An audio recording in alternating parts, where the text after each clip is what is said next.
You're watching Rise and Shine Southern Idaho. Welcome back to Rise and Shine, 6:51. It's Monday. We are geeking out big time here. We've got, no offense, you know.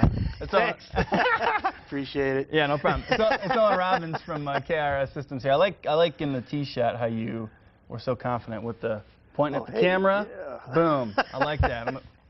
I'm going to start saying that to people at Fred Meyer, you know, just not saying hi, just, yeah, and then we're good. So that's a good way. This is actually your 53rd time being on the show. Yeah, it is. That's a pretty big thing. I didn't realize that. You brought that up this morning, so. Yeah, now, you know, I was watching it at the bottom of the hour, and I can sit here and gaze in your eyes now.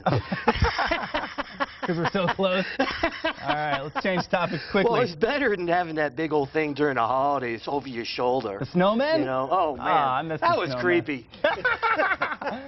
You know, yeah, okay. We'll move on. How was your weekend? Hey, you know, this weekend, I got a text message from, hey. From this guy right here. And Nick says, any chance you could help me get a personal laptop running faster? If it's a pain in the posterior, tell me. I understand you probably get bothered a lot. Well, actually, it's not a bother. I kept it clean, by the way.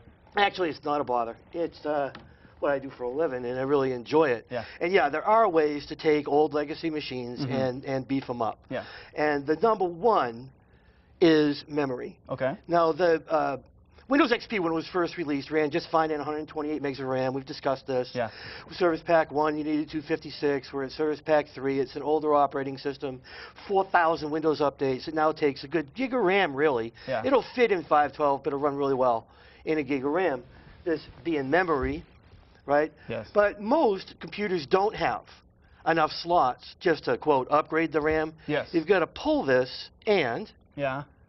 Get it out of here. Get it out of here. Ah, And populate it with nice, fresh, good, juicy RAM. Okay. And that's where your programs run. Okay. That's when you shut the power off, everything goes away. Okay. It's not like the hard drive storage, that type of memory.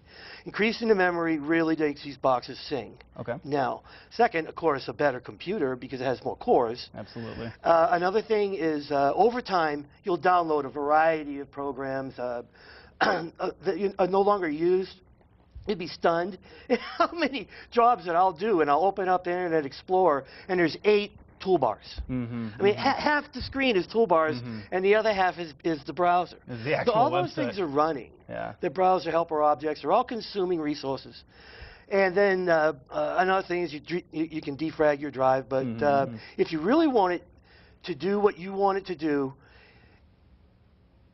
format it, reload Windows, put on only those programs that you know you're going to use, gob it up with RAM, and you're in good shape. Now, when you reformat it, does that wipe everything out that you had previously? Yeah, you want to back up your data. Yeah. Okay. All right. So you got to be careful with that. And sounds good. And so when you do this for people, what are we talking price-wise?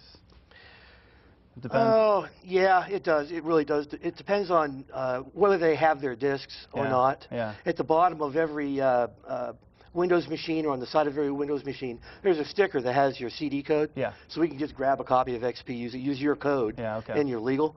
Oftentimes with laptops, that'll be scratched off, and then it becomes a kind of a heartbreak. You've got to basically get a new computer at that point because it's not worth it to go out and try to even source Windows XP. It's so difficult to find. All right, we have a little bit of time left. You had an interesting conversation with a lady. Yeah, we got a Rise and Shine regular viewer that I ran into in the community this weekend. Her name is Sherry, and she cleans offices for a living.